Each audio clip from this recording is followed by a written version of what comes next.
Hello guys, welcome to my YouTube channel Subhani classes. तो आज जैसा कि आप सबको पता है कि बिहार बोर्ड का मैथमेटिक्स का एग्ज़ाम हुआ है, ठीक है ना। तो मैं सोचा कि चलो आप लोगों को शायद मतलब कुछ क्वेश्चंस में कन्फ्यूज़न होंगे कि किसका आंसर क्या है, किसका आंसर क्या होगा, ठीक है ना। तो मैं आज आप लोगों को मतलब मेरे पास है question booklet, set code H है, ठीक है ना। मेरा एच कोड जो है एच है, ठीक है ना। तो मुझे मेरे पास यही अभी अवेलेबल है, तो मैं इसी को सॉल्व बताता हूँ। देखिए, बुकलेट कोई भी हो, ठीक है ना, क्वेश्चन का डिफरेंस नहीं होता है। जितने बुकलेट होते हैं क्वेश्चन सेम होता है, बस शफल होता है। अगर मेरा जो क्वेश्चन नंबर 1 है तो शायद बी वाले का शायद वो क्वेश्चन नंबर 8 हो ना हो, ठीक है ना। क्वेश्चन सेम होते हैं बट क्या होता है, शफल किया जाता है, ठीक है ना। ऊपर नीचे कर दिया जाता है, ठीक है ना। तो अब देखिए, इसमें दो सेक्शन है, सेक्शन ए और सेक्शन बी, है ना। तो जो सेक्शन ए है, उस सेक्शन ए में मतलब खंड आ में 100 ऑब्जेक्टिव क्वेश्चन दिए गए हैं, जिनमें से हमें सिर्फ 50 का आंसर देना है, ठीक है ना। और प्रत्येक क्वेश्चन जो है वो एक एक मार्क्स के हैं, ठीक है ना। तो चलिए शुरू करते हैं, ठीक है ना। अब आते हैं ये सेक्शन ए में, ठीक है ना। तो हम अभी सेक्शन ए ही सॉल्व करेंगे। अब देखिए सेक्शन ए में पहला क्वेश्चन क्या है। देखिए पहला क्वेश्चन कह रहा है कि बिंदुओं 6, -5 एवं -2, 11 को जोड़ने वाले रेखाखंड के मध्य बिंदु का नियामक यदि 2, P हो तो P का मान ज्ञात करें। आप यहाँ ध्यान दीजिए। देखिए हम सबसे पहले क्या करेंगे, सबसे पहले एक लाइन ले लेंगे, ठीक है ना। एक लाइन ले लेंगे, ठीक है। उस लाइन के पहला जो एंड होगा उसका नाम रखेंगे ए, और अगले एंड का नाम रखेंगे बी।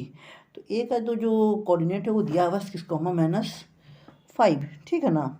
और अगला जो हमारा जो क्या कहते हैं पॉइंट है, उसका कोऑर्डिनेट है -2, P। उसका जो मिड पॉइंट है, उस मिड पॉइंट का वैल्यू दिया हुआ 2, P, ठीक है ना। तो अब यहाँ देखिए, इस पर ध्यान दीजिए। मिड पॉइंट जो है, मिड पॉइंट में एक्स मेरा कोई भी मतलब किसी भी पॉइंट का कोऑर्डिनेट क्या होता है, एक्स। तभी 10th लेवल तक एक्स और वाई होता है। तो यहाँ पे हमको एक्स अवेलेबल है, ठीक है ना। वाई को अननोन कर दिया था, वाई का हमको निकालना है वैल्यू, ठीक है ना।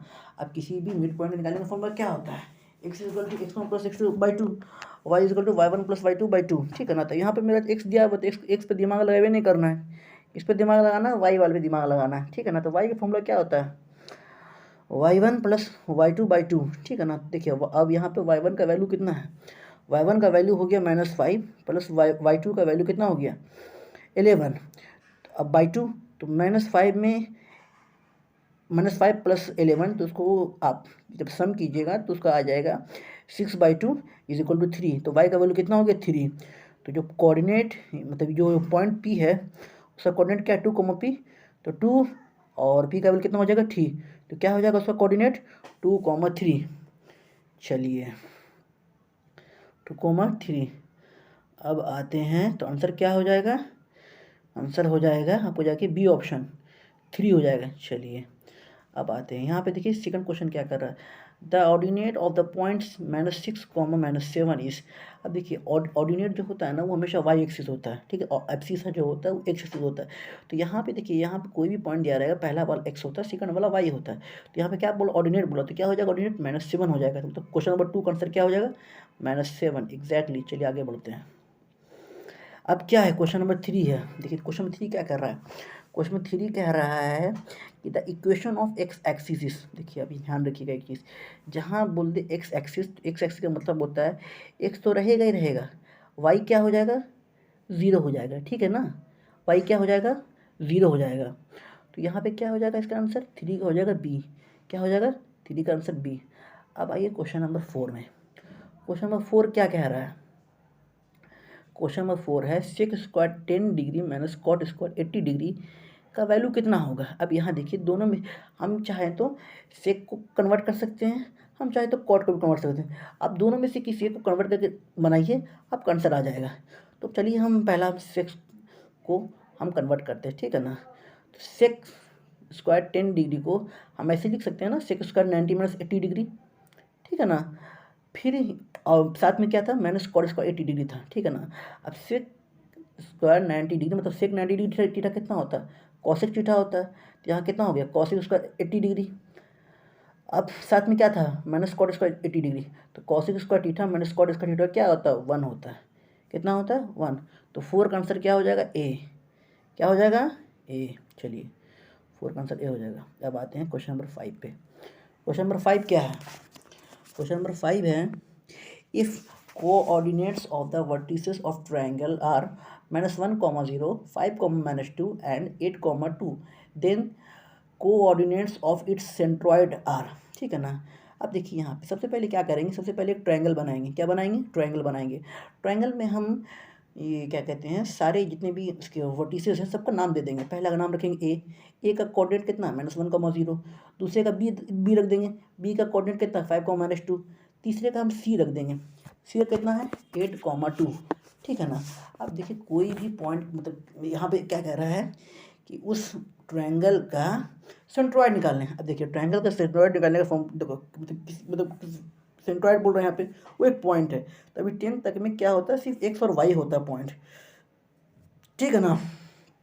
अब यहाँ देखिए एक्स और वाई होता है, तो हमें जब किसी ट्रायंगल का सेंट्रॉइड बोलेगा ना, तो उसका फॉर्मूला होता है x = x1 + x2 + x3/2 और y = y1 + y2 + y3/, sorry गलती बोल दी शायद हम, x = x1 + x2 + x3/3।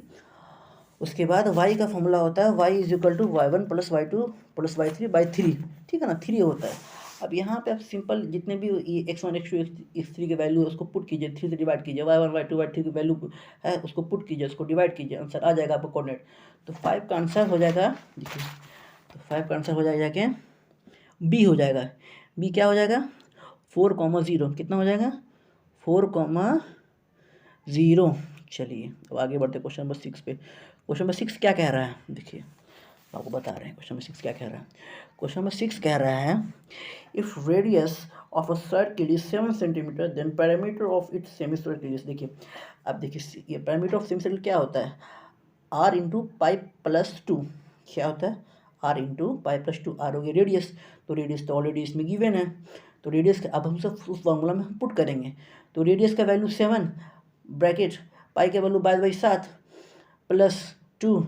अब आप उसको सम कीजिए, सम करने के बाद हमारा जो आंसर आएगा, कहाँ गया क्वेश्चन 6 है ना, तो हमारा जो आंसर आएगा वो आएगा 36। क्या आएगा, क्या आएगा, 36। मतलब क्या हो गया, ए हो गया। क्या हो गया, ए। तो 6 का ए हो गया। चलिए ठीक है, अब आगे बढ़ते हैं। अब देखिए क्वेश्चन नंबर 7। क्वेश्चन नंबर 7 क्या कह रहा है, क्वेश्चन नंबर 7 कह रहा है, how many tangents can be drawn from an external point on a circle. ठीक है ना, कह रहा है कि किसी वृत्त पर ब्रह्मा बिंदु से कितनी स्पष्ट दिखा दी। ध्यान रखिएगा, अगर जहाँ बोल दे कि किसी वृत्त, किसी कोई वृत्त है, उसके बाहर से एक बिंदु से उस वृत्त पे कितनी मतलब टेंजेंट्स खींचा, तो बस 2 ही टेंजेंट्स खींची जा सकती हैं। ठीक है ना। अगर बोल दे मतलब कोई एक सर्किल है, सर्किल में एक पॉइंट दिया हुआ, उस पॉइंट से कितनी स्पर्शिका जाएंगे, तो उस पॉइंट से सिर्फ एक ही टेंजेंट जाएगा। कितना जाएगा, एक ही टेंजेंट। आपको बोल देगा कि एक सर्किल है, उस पर कितनी मतलब टेंजेंट जा सकते हैं, तो उस पर अनंत टेंजेंट जा सकते हैं। कितने जा सकते हैं, अनंत, मतलब इन्फिनाइट। ठीक है ना। तो यहाँ पे इसका क्या हो जाएगा, 7 का आंसर हो जाएगा बी। कितना हो जाएगा, बी, 2। ठीक है ना। अब 8 देखिए, 8 तो फॉर्मूला है, सिंपल फॉर्मूला है, 1 + कॉट स्क्वायर थीटा क्या होता है, कॉसिक स्क्वायर थीटा। तो 8 का क्या हो जाएगा, सी। चलिए ठीक है। अब देखिए 9 क्वेश्चन क्या कह रहा है। क्वेश्चन नंबर 9 जो है वो है ये, the value of tan 10 degree into tan 15 degree into tan 75 degree into tan 80 degree. ठीक है ना। अब यहाँ देखिए हम क्या करेंगे, हम 2 ठो को सेम रखेंगे, बाकी 2 ठो को कन्वर्ट कर देंगे। ठीक है ना। सिंपल वही फॉर्मूला लगने वाला है, tan 90 degree theta cot theta है, आपस में tan theta into cot theta 1 हो जाएगा, उधर tan theta into cot theta 1 हो जाएगा। तो 1 × 1 क्या हो जाएगा, 1 आ जाएगा। आंसर सिंपल है, ज़्यादा कोई दिक्कत नहीं है। 2 ठो को हमें सेम रखना है, 2 ठो को कन्वर्ट कर देना है। कन्वर्ट करने के बाद tan theta into cot theta का वैल्यू क्या होता है, कोई भी मतलब tan थीटा है into cot theta, sine theta into, अगर साइन थीटा रहता और उसका क्या कहते हैं कॉसेक इंटू कॉसेक थीटा रहता है तो वैल्यू 1 होता है। ठीक है ना। तो आपको पता है कि आप 10 पढ़ चुके हैं डेरिवेशन आपका। ठीक है ना। तो 1 × 1 क्या हो जाएगा, 1 आ जाएगा। क्वेश्चन नंबर 9 का क्या हो जाएगा, क्वेश्चन 9 का हो जाएगा डी। ठीक है ना। अब आइए क्वेश्चन नंबर 10 पे। ठीक है ना। क्वेश्चन नंबर 10 हमारा क्या कह रहा है, tan theta is equal to √3, ठीक है ना। अब देखिए tan थीटा इज √3 दिया हुआ है, तो tan थीटा का फॉर्मूला क्या होता है, tan theta is equal to p/b। तो p का वैल्यू क्या हो गया, p का वैल्यू हो गया √3, ठीक है ना। b तो हमारा है, तो √3 नीचे मतलब जो अगर कोई भी नंबर है उसके अगर नीचे कुछ नहीं है तो मतलब उसके नीचे 1 होता है, ठीक है ना। तो b का वैल्यू 1 हो गया, तो हमें p भी दिया हुआ है और b भी दिया हुआ है, तो h अननोन है। h हम फाइंड आउट करेंगे, तो h फाइंड आउट करने का फॉर्मूला क्या होता है, √p उसका प्लस b उसका। अब पुट कीजिएगा सारे वैल्यूज़ को p और b का, तो आपका आंसर आ जाएगा 2, ठीक है ना। अब हमें क्या निकालना है, हमें निकालना है सेक थीटा। क्या निकालना है हमें निकालना है सेक थीटा, ठीक है ना। अब देखिए सेक थीटा फॉर्मूला क्या होता है, h/b। h हमारा कितना दिया हुआ 2, b कितना दिया 1, 2/1 कितना होता है 2 होता है, कितना होता है 2। तो सेक थीटा क्या हो जाएगा 2। तो मतलब क्वेश्चन नंबर 10 का हो जाएगा आंसर डी। क्या हो जाएगा डी। अब देखिए क्वेश्चन नंबर 11 जो है वो फॉर्मूला है, ठीक है ना। अब इसका क्वाड्रेटिक इक्वेशन का देखिए फॉर्मूला क्या है। देखिए फॉर्मूला हमारा ये है, क्या बोल रहा है, if the roots of the quadratic equation ax² plus bx is equal to c, a does not equal to 0 are alpha and beta, then the value of alpha plus beta is. अब देखिए simple formula होता है, alpha plus beta का formula होता है is equal to -b/a, ठीक है ना। ये सबको याद होगा, ठीक है ना। तो 11 का क्या हो जाएगा, 11 का हो जाएगा ए। क्या हो जाएगा 11 का ए, ठीक है ना। अब आते हैं क्वेश्चन नंबर 12 पर, ठीक है ना। क्वेश्चन नंबर 12 देखिए क्या होगा, क्वेश्चन नंबर 12 बता रहे हैं आपको। देखिए अब यहाँ देखिए क्वेश्चन नंबर 12 क्या कह रहा है, if one root of the equation 3x² - 2x + 3 is equal to 0, ठीक है ना, इस 1/3 then the other root is. इसको हम आप कई तरह सॉल्व कर सकते हैं, इस क्वेश्चन को हम फैक्टराइजेशन सॉल्व कर सकते हैं। इसे हम चाहें तो क्या कहते हैं डी निकाल के मतलब डिस्क्रिमिनेंट निकाल के फिर एक्स निकाल के तो वैल्यू पुट करके उसे सॉल्व कर सकते हैं, ठीक है ना। एक हम आपको शॉर्टकट बता रहे हैं, इसमें शॉर्टकट क्या है देखिए हम बता रहे हैं। शॉर्टकट ये कीजिए आप, जैसे देखिए अब यहाँ पे एक आपको रूट दिया हुआ है, ठीक है ना। एक इस क्वाड्रेटिक इक्वेशन एक रूट दिया हुआ है, तो अभी देखिए ये जो होता है सम ऑफ रूट्स कितना होता है, सम ऑफ मतलब अल्फा प्लस बीटा जीरो क्या होता है -b/a। अभी फॉर्मूला लगाइए तो ये अब यहाँ देखिए b का वैल्यू कितना है -10, अब माइनस पहले से चला आ रहा है /3, तो कितना हो गया 10/3। और अल्फ़ा और अल्फ़ा प्लस बीटा है, और आपको तो इसमें मेंशन नहीं किया कि कौन अल्फ़ा कौन बीटा। आप कोई भी पुट कीजिए ना, आप अल्फ़ा 1/3 लिख दिया, बीटा 1/3 कोई भी निकालिए, आपको अगला मालूम चल जाएगा। तो आप वैल्यू पुट कीजिएगा तो एक ना एक रूट्स का वैल्यू आ जाएगा। तो उस रूट्स का वैल्यू कितना आता है, कहाँ गया, तो उसका वैल्यू आ जाएगा 3 आ जाएगा। कितना आ जाएगा 3। अब पुट कीजिए देखिए 10, मान लीजिए हम अल्फ़ा की जगह पर 1/3 पुट करते हैं, तो इसका हो जाएगा जाके आपको 1/3, तो 10/3 - 1/3। आप उसका फिर आप एलसीएम ये क्या कहते हैं सम कीजिएगा, तो 10 - 1/3, 10 में से 1 जाएगा तो हो जाएगा 9, 9/3 इज इक्वल टू 3, ठीक है ना। तो क्या हो जाएगा 12 का आंसर हो जाएगा डी, ठीक है ना। अब आइए अब आते हैं क्वेश्चन नंबर 13 पर। क्वेश्चन नंबर 13 क्या कह रहा है, if the quadratic equation 9x² plus 6kx plus 4 is equal to 0 has real and equal roots then the value of k is. अब यहाँ देखिए सबसे क्वेश्चन में ही आपको सारी चीज़ गिवन दिया हुआ है। क्या दिया हुआ है, कह रहा है कि जो हमारे जो रूट्स हैं वो रियल एंड इक्वल है। देखिए जब भी बोल देगा कि रूट्स रियल एंड इक्वल है, इसका मतलब क्या होता है, जो हमारा डिस्क्रिमिनेंट का वैल्यू होता है मतलब डी का वैल्यू 0 हो जाता है, डी इज इक्वल टू 0। अब डी का फॉर्मूला क्या होता है, बी उसका -4 इज इक्वल टू 0। अब वहाँ पर पुट कीजिए आप जितने भी, यहाँ पे बी कितना हो गया आपको जाके 6k हो गया, उसके बाद ए कितना हो गया 9 हो गया, सी कितना हो गया 4 हो गया। अब पुट कीजिए तो क्या कहते हैं, अब पुट करने के बाद आपको जो आंसर आएगा फाइंड आउट अब कीजिएगा, बहुत इजी क्वेश्चन है, आप फाइंड आउट कीजिए। अब आगे का प्रोसेस तो आप अब इतना नहीं कि आपको स्टेप बाय स्टेप बताएं, तो पुट कीजिए तो क्या आंसर हो जाएगा, इसका 13 का आंसर हो जाएगा सी। क्या हो जाएगा 2 और -2, मतलब अब देखिए उस पर रूट चढ़ेगा, तो रूट चढ़ता है तो मतलब रूट का वैल्यू कितना प्लस पॉजिटिव और निगेटिव दोनों होता है, तो ठीक है, अंदर √4 आएगा। तो √4 का फिर क्या होता है √2 होता है, तो पॉजिटिव 2 और निगेटिव 2, तो कितना हो जाएगा 13 का हो जाएगा सी। अब यहाँ देखिए 14 क्या कह रहा है, 14 कह रहा है, ये क्वेश्चन बहुत ईजी है, बहुत ईजी।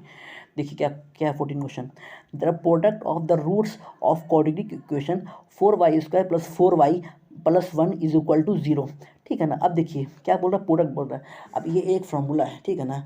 अब प्रोडक्ट क्या होता है, प्रोडक्ट का फॉर्मूला होता है alpha into beta is equal to C/A। क्या होता है, C/A। अब यहाँ देखिए हमारा C का वैल्यू कितना, C का वैल्यू हमारा 1 है और A का वैल्यू कितना है 4, तो क्या हो जाएगा 1/4। तब यहाँ पे देखिए 1/4 है, नेगेटिव 1/4 है, तो हमारा आंसर आ रहा है पॉजिटिव 1/4। तो 14 क्या हो जाएगा, 14 का आंसर हो जाएगा A, ठीक है ना। अब आइए हम बताते हैं आपको ये 15 का आंसर क्या होगा, ठीक है ना। अब देखिए 15 का आंसर, 15 कहाँ गया क्वेश्चन, 15 क्या है, if x+2, 3x and 4x+1 are in AP, then the value of x is, अभी यहाँ देखिए 15 क्या है, क्वेश्चन कह रहा है, 15 कह रहा है कि ये जो हमारा जो है AP में है और हमें x का वैल्यू निकालना। अब यहाँ देखिए पहला मान लीजिए x+2, 3x, 4x+1, x+2 को मान लीजिए A, 3x को मान लीजिए B, ठीक है ना, 4x+1 को मान लीजिए C, क्या मान लीजिए, C मान लीजिए, ठीक है ना। अब यहाँ पे आप C मानिए, ठीक है ना। अब यहाँ पे हम ये क्या कहते हैं, कॉमन डिफरेंस निकालेंगे। क्या निकालेंगे, कॉमन डिफरेंस मतलब D निकालेंगे। D का फॉर्मूला क्या होता है, A2 - A1। आप D निकालिए, D निकालिए। अब देखिए यहाँ पे हमें 3 टर्म दिया हुआ है। पहला टर्म A1 ये x+2 है, A2 क्या है, हम 3x है, और A3 क्या है, 4x+1। हम चाहें पहले तो हम D1 मतलब हम D तो जब 3 टर्म है तो हम A2 - A1 करके भी एक D1 निकाल देंगे, फिर A3 - A2 करके D2 निकाल देंगे, ठीक है ना। तो वैसे हम करेंगे। तो D1 का फॉर्मूला क्या होता है, A2 - A1 करके हमें जो आंसर आया, फिर D2 निकालेंगे, D2 करके मतलब A3 - A2 करके जो हमारा आंसर आया। अब यहाँ देखिए एक चीज़ ध्यान, आपको पता ही होगा आपको ये चीज़ कि AP में क्या होता है ना कि अगर आप मतलब जो ये टर्म्स दिए हुए हैं तो उसका D का जो वैल्यू होता है वो आपस में इक्वल होता है, सेम ही होगा। क्वेश्चन पहले से मेंशन है कि AP में है ये, तो D का वैल्यू सेम होगा। तो हम यहाँ कर देंगे क्या, D1 = D2। अब दोनों को इक्वल करेंगे। आप बताइए कि एक तरफ x है और अगली तरफ x है, दोनों को इक्वल कर दिए हैं तो आप फाइंड आउट नहीं कर सकते, बिल्कुल ऑब्वियसली आप इजीली फाइंड आउट कर सकते हैं। तो हमारा जो आंसर होगा वो क्या हो जाएगा, 15 का C हो जाएगा, 3 हो जाएगा। आप फाइंड आउट कीजिए, आगे पुट कीजिए, आपको आंसर आ जाएगा, C आ जाएगा, ठीक है ना। अब यहाँ देखिए 16 हमारा क्या कह रहा है, 16 जो है क्या है, the common difference of the AP 0, -4, -8, -12 इस। अब देखिए अब जो इंसान ऊपर वाला क्वेश्चन कर लिया है तो इसके लिए क्वेश्चन तो बहुत इजी हो गया। क्वेश्चन में क्या मतलब इसमें जानता है, ठीक है ना। कॉमन डिफरेंस फॉर्मूला क्या होता है, हम एक जब कह ही दिया AP तो हम एक निकाल लेंगे, एक निकाल के चेक कर लेंगे, बार D2 D3 निकाले की फायदा, ठीक है ना। देखिए अब आप निकालिए D1 निकालिए, D1 का फॉर्मूला क्या होता है, A2 - A1। A2 कितना हो गया, -4, और A1 कितना हो गया, 0। तो -4 - 0 कितना होता है, आंसर होता है -4। तो क्या हो जाएगा 16 हो जाएगा C। क्या हो जाएगा आंसर 16 हो जाएगा C, है ना। अब यहाँ देखिए 17 हमारा क्या कह रहा है, 17 है हमारा, क्या कहते हैं, 17 का आंसर है क्या, क्वेश्चन क्या, क्वेश्चन पढ़ते हैं हम। 12th term of the AP, ठीक है ना। क्या क्या है टर्म्स, 14, 9, 4, -1, -6 इस, ठीक है ना। अब यहाँ देखिए हमें इतने सारे टर्म्स दिए हुए हैं और हमें 12th टर्म पूछा है, ठीक है ना। तो सिंपल है यार, A1 का वैल्यू कितना हो जाएगा 4, ठीक है ना। अब देखिए कोई भी टर्म निकालने का AP फॉर्मूला क्या होता है, ध्यान रखिएगा, AN = A + N - 1 × D, ठीक है ना। अब हम यहाँ पे हमारा N क्या हो गया, 12 हो गया, A क्या हो गया, 14 हो गया, D क्या हो गया। अब देखिए D कैसे निकालेंगे, 9 में से 14 जाएगा, ठीक है ना। अब 9 में से 14 जाएगा तो कितना होता है, 9 × 5 = 14, तो कितना हो गया, -5 हो गया, ठीक है ना। अब सारे वैल्यू पुट करेंगे तो A का वैल्यू 14 + 12 - 1 × -5। अब आप पूरे फाइंड आउट कीजिए, सम कीजिए, सम करने के बाद आंसर आता है -41। कितना आता है, -41। तो 17 क्या हो जाएगा, आंसर हो जाएगा 17 आंसर हो जाएगा B। क्या हो जाएगा 17 आंसर B हो जाएगा, ठीक है ना। अब आते हैं क्वेश्चन नंबर 18 पर, इस पे आते हैं क्वेश्चन नंबर 18 पे। देखिए अब क्वेश्चन नंबर 18 हमारा क्या कह रहा है, आइए पढ़ते हैं क्वेश्चन नंबर 18 हमारा क्या कह रहा है। क्वेश्चन नंबर 18 है, if in an AP first term is 13 and common difference is -4, then the sum of its first 10 terms. देखिए यहाँ पूरा चीज़ गिवन है, इसमें बस खाली फॉर्मूला पुट करना, बस एक चीज़ ध्यान रखिए, मैथ कुछ नहीं होता, बट बस आपको फॉर्मूला याद होगा, आप इजीली सॉल्व कर लेंगे, ठीक है ना। अब यहाँ पे देखिए हमारा क्या है, ये AP में सम निकालने का फॉर्मूला क्या होता है, SN is equal to n/2 bracket 2a plus n-1 into d, ठीक है ना, फिर ब्रैकेट क्लोज हो जाएगा, ठीक है ना। अब यहाँ देखिए हमें जितनी भी वैल्यूज़ दी हुए सबको पुट कीजिए, पुट करने के बाद हमारा जो भी रिजल्ट आएगा वो हमारा आंसर होगा, ठीक है ना। अब यहाँ पे देखिए n का वैल्यू कितना है, हमें कितना टर्म का, कितने टर्म तक का बोल रहे हैं हमको सम करने, 10 टर्म्स का, तो हमें क्या हो जाएगा, n का वैल्यू 10, a का वैल्यू 13, उसके बाद n का वैल्यू तो 10 पता ही पहले से 10-1, और डी का वैल्यू कितना हो, डी देखिए यहाँ पर डिफरेंस दिया हुआ हमें, कितना दिया हुआ है, -4। अब पुट कीजिए तो आंसर ये इसका आंसर हमारा आता है -50, ठीक है ना। आप कीजिए सम कीजिए, इसका आंसर कितना आएगा, -50 आएगा, क्या आएगा, -50, ठीक है ना, कितना आएगा, -50। अब आइए क्वेश्चन नंबर 19 पर। क्वेश्चन नंबर 19 क्या कह रहा है, which of the following is a point of, क्या कहा गया, which of the following is a point on y axis whose distance from the point 4,2, ठीक है ना, 4,2 इस। अब यहाँ देखिए हम मान लीजिए जाए हमें क्या कहते हैं, एक पॉइंट दिया है जो वाई एक्सिस पे है, ठीक है ना, हमें एक पॉइंट दिया है जो जो किस पे है, वाई एक्सिस पे है, ठीक है ना, और अगला पॉइंट जो है, ठीक है ना, वो है 4,2, ठीक है ना। तो हमारे एक पॉइंट का नाम रख लेते ए, तो ए का कोऑर्डिनेट क्या हो जाएगा, देखिए जब वाई, देखिए जो भी हम ऊपर एक क्वेश्चन आया था एक्स एक्सिस, तो उसमें क्या बोला था कि क्या वैल्यू होगा, तो एक्स एक्सिस जब रहे तो हमेशा वाई का वैल्यू कितना हो जाता है, 0, जब वाई एक्सिस रहे तो ये एक्स का वैल्यू 0 हो जाता है, मतलब जो एक्सिस बोले उसके अपोजिट वाला एक्सिस 0 हो जाता है, ठीक है ना। तो यहाँ अब वो एक्सिस उसी सेम रहेगा, अपने अपने इसमें स्टेबल रहेगा, ठीक है ना। अब यहाँ देखें आप, तो क्या बोल रहा है, वाई एक्सिस बोला, तो पहला एक मतलब पॉइंट को मान लेते ए, उसका क्या कोऑर्डिनेट हो जाएगा, ये क्या कहते हैं 0,y, ठीक है ना। अगला कोऑर्डिनेट क्या है, बी मान लेते हैं, तो बी का क्या है 4,2, ठीक है ना। अब इन दोनों की बीच की दूरी 5 ऑलरेडी दिए हुई है, तो हम देखिए अब किसी भी दो पॉइंट्स के बीच की दूरी निकालने का फॉर्मूला क्या होता है, AB इज इक्वल टू कुछ भी, मतलब जो भी आप नाम दीजिए, PQ दीजिए, RS दीजिए, जो भी दीजिए वट एवर, ठीक है ना।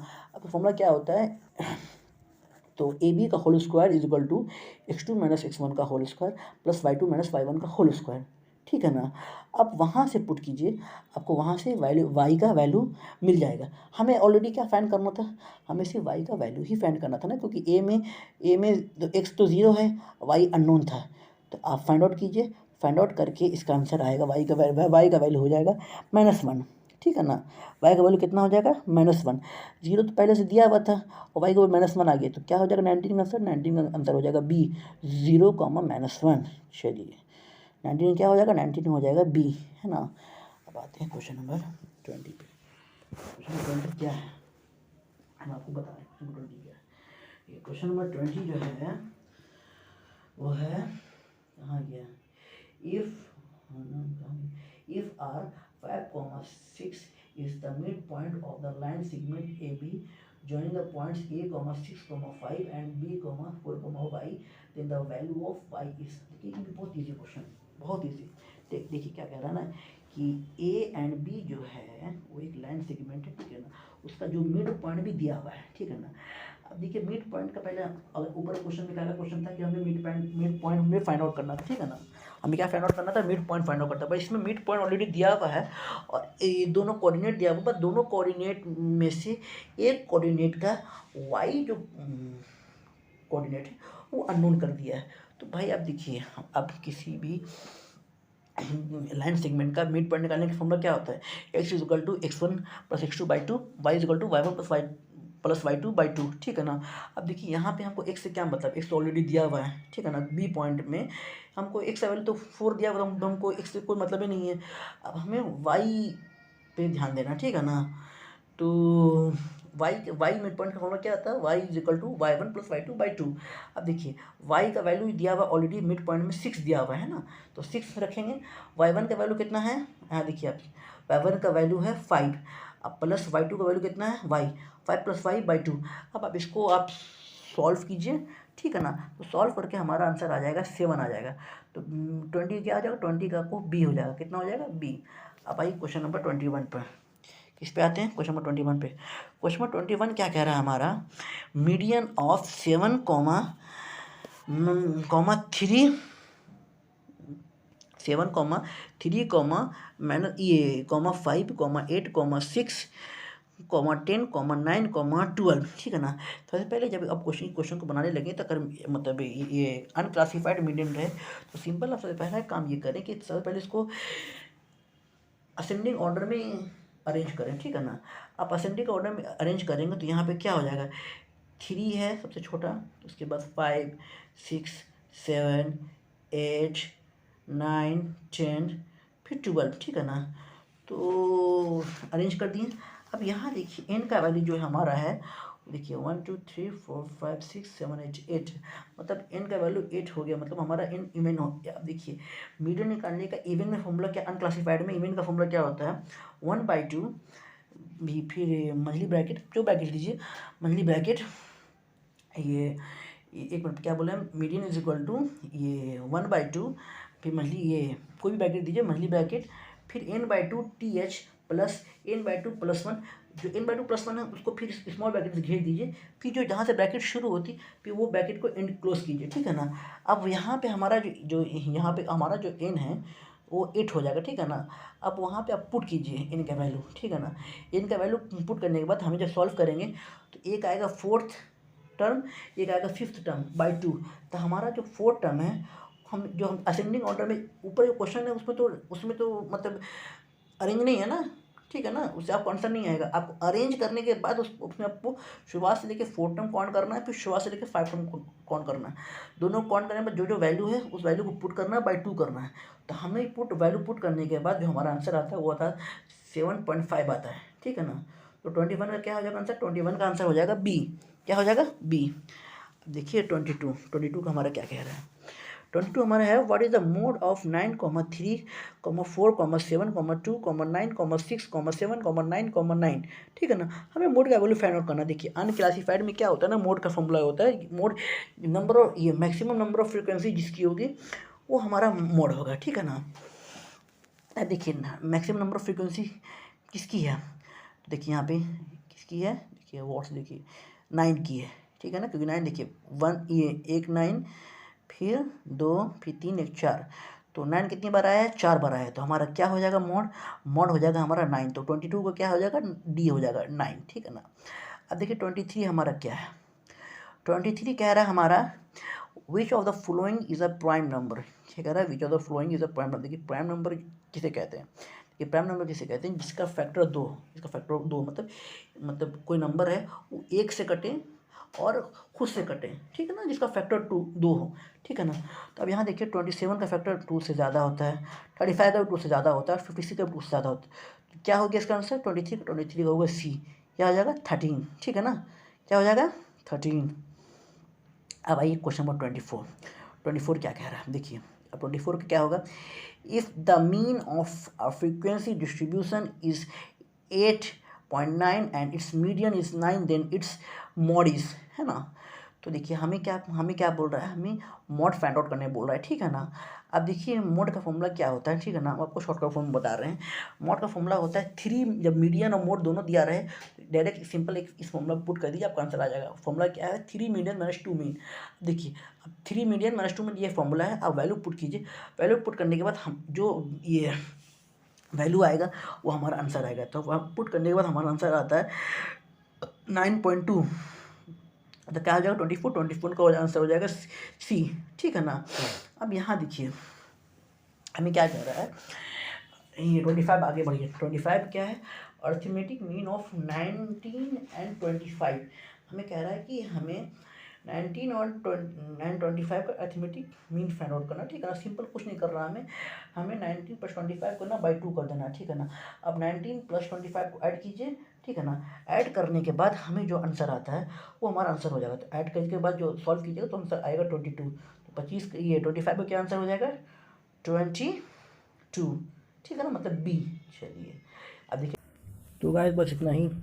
इस वीडियो में मैंने बस 25 क्वेश्चन सॉल्व करके दिखाए हैं, क्योंकि अगर मैं पूरा 50 करना चाहता तो वीडियो काफ़ी बड़ी हो जाती, ठीक है ना। करीब 1 घंटे की वीडियो हो जाती, तो उतना मतलब जो हमारे जो दर्शक हैं, हमारे जो सब्सक्राइबर हैं, उन्हें पसंद नहीं आएगा दिखना, ठीक है ना। तो मैंने 50 क्वेश्चन को 2 वीडियोज़ में डिवाइड करके मतलब मैं भेजूँगा। अभी तो 25 क्वेश्चन मैं डाला हूँ और 25 जल्दी डालूँगा, ठीक है ना। तभी ये मेरा पार्ट 1 है, पार्ट 2 जल्दी आ रहा है, ठीक है ना। तो अगर आपको मेरा ये वीडियो काफ़ी मेहनत लगती है यार, प्लीज़ समझ रहे हैं आप, तो मुझे सपोर्ट करें, लाइक करें, शेयर करें, कमेंट करें, ठीक है ना। अगर वीडियो अच्छा लगा, मुझे उम्मीद है कि मैंने अपना पूरा मेहनत किया है, तो मैं उम्मीद करता हूँ कि आप लोग तरफ से भी मेरा पॉजिटिव रिस्पॉन्स आएगा। फिर तब तक के लिए जय हिंद, जय भारत।